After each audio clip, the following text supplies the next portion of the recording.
Big Brother, mainstream media, government cover-ups. You want answers? Well, so does he. Live from Austin, Texas, broadcasting worldwide, it's Alex Jones.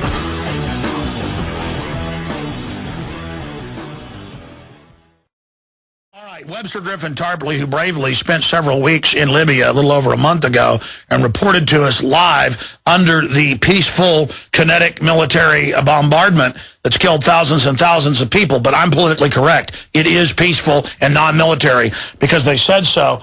Now it's confirmed Al-Qaeda are the leaders. Headline, NATO hands terrorists who killed U.S. troops control over Libya. Al-Qaeda gets new home as rebels seize Tripoli. What is the stratagem here? What's the latest that Webster Tarpley has? He also reported to me that one of his colleagues, Dr. Franklin Lamb, shot in Tripoli by NATO Al-Qaeda peace activist. Webster Tarpley, tell us more about the peace that's reportedly killed thousands in the last 24 hours.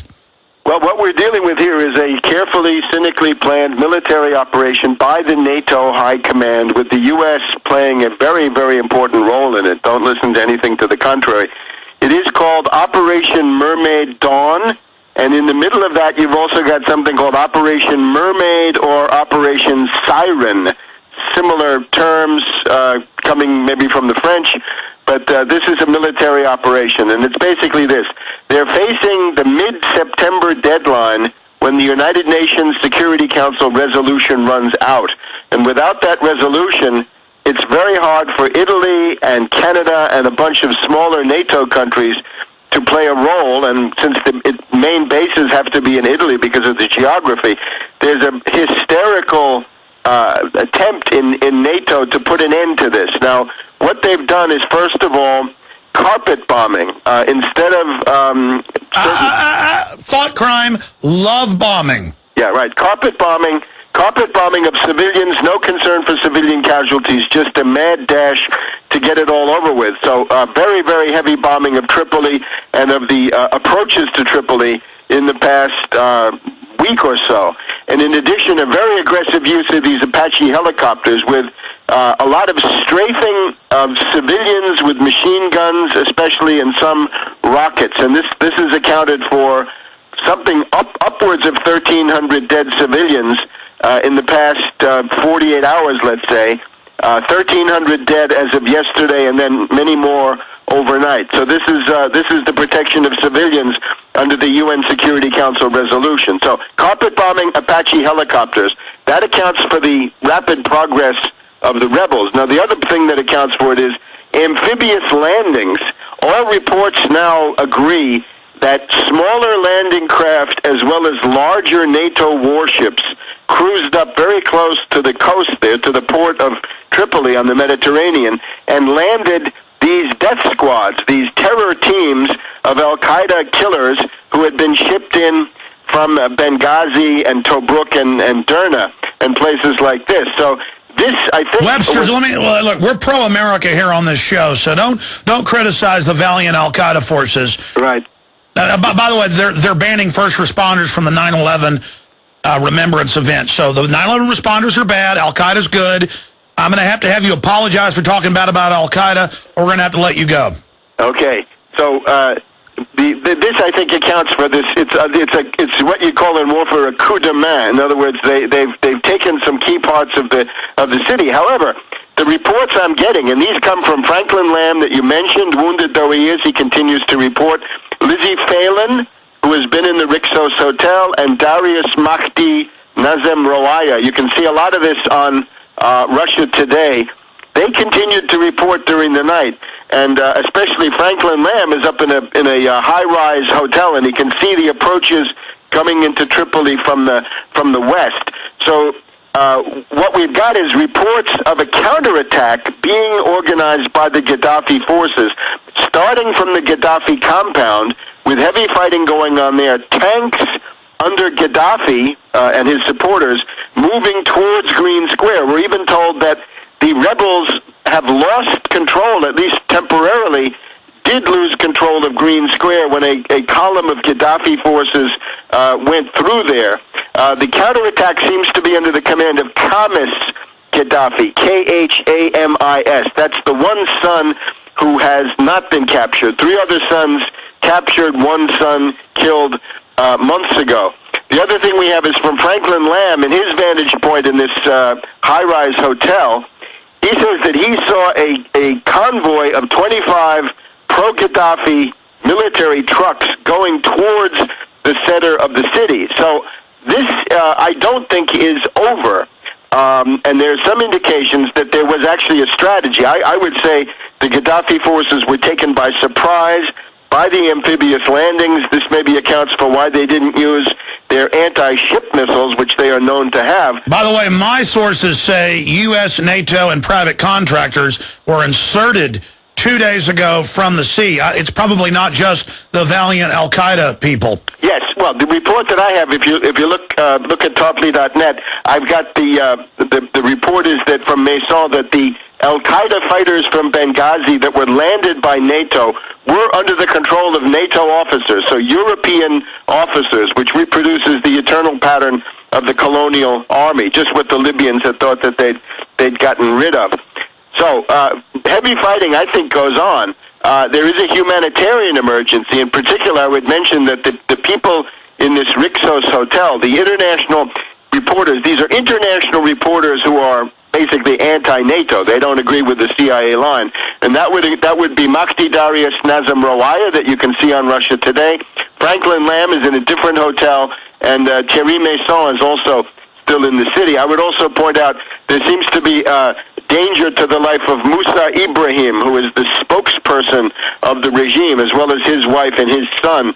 The rebels are telling people on YouTube that they're going to exact a terrible fate. Now you can. Well, that's peace too, though. Killing women and children, that's what the good guys do. Right. You're not going to criticize torture on this show, are you?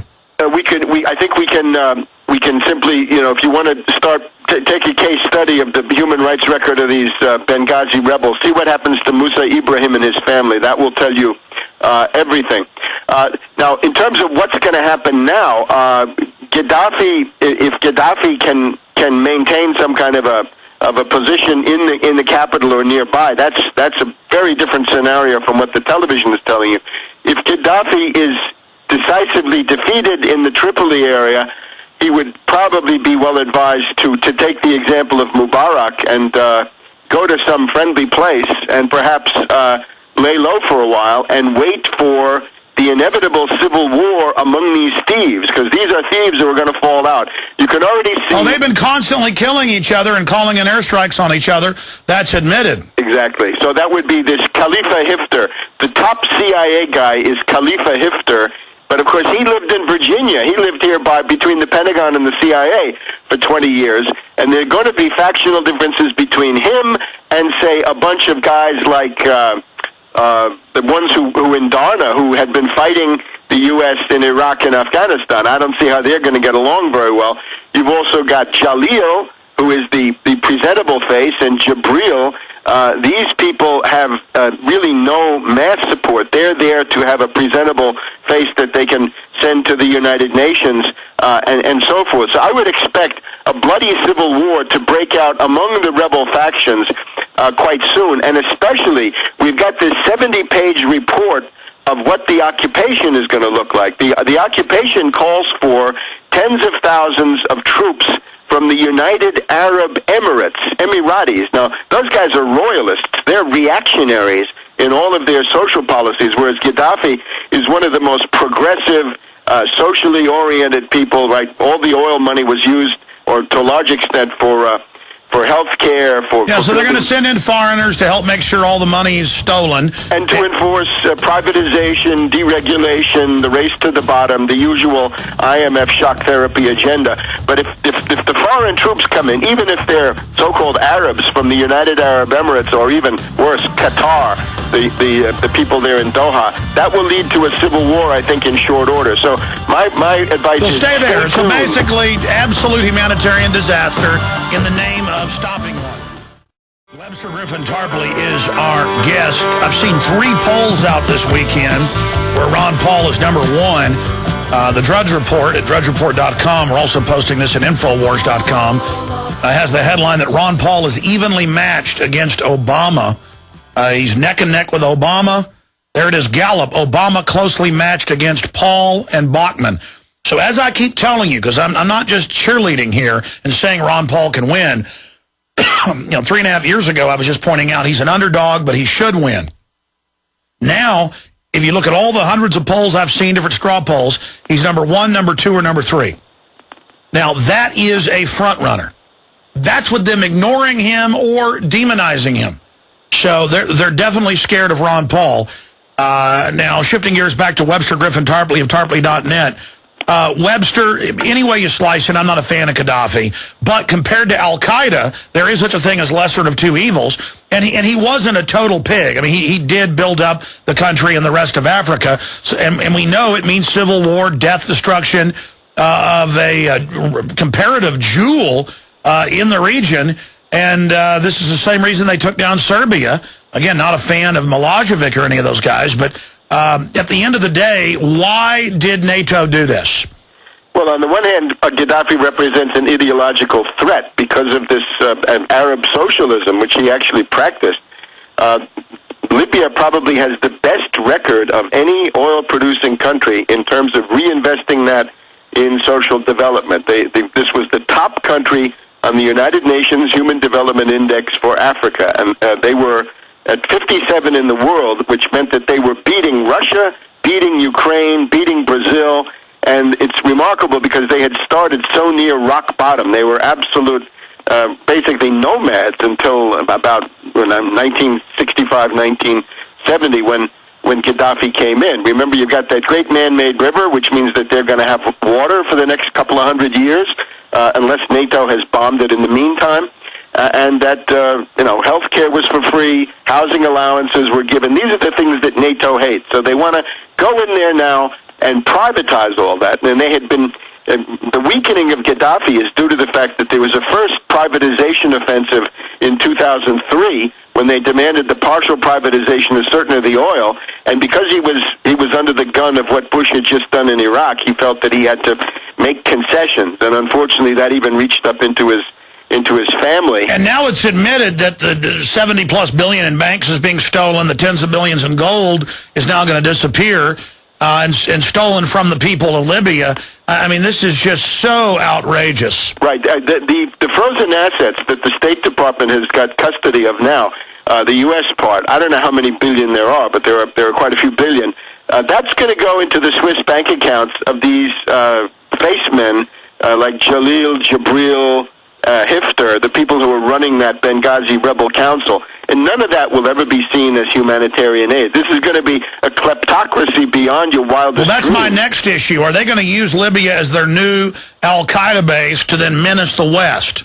Yeah, you can imagine Al-Qaeda piracy in the Mediterranean. Now, it's funny, and if you go back to American history, in the early 1800s... Thomas Jefferson.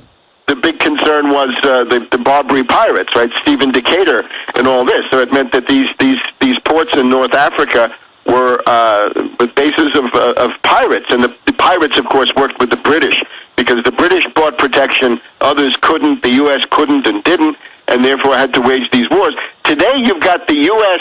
intervening in a place like Libya to reestablish piracy, but this time under Al-Qaeda auspices. So this is going to have a big effect on the entire Mediterranean littoral, from Spain to Italy to Greece, all the way across. This is now going to fundamentally change what the Mediterranean looks like. And again, it's going to be an open sore. If you didn't want Al-Qaeda to have a sanctuary, if that was the point of Afghanistan, they have just been given a sanctuary, or at least it seems so. All right, Webster, stay there. Let's do 5 more minutes in PrisonPlanet.tv Overdrive. The official radio show's over. See you back tomorrow, 11 a.m. Spread the word about the broadcast. Ask yourselves, what are you doing in this time of great challenge? What are you doing to unlock minds?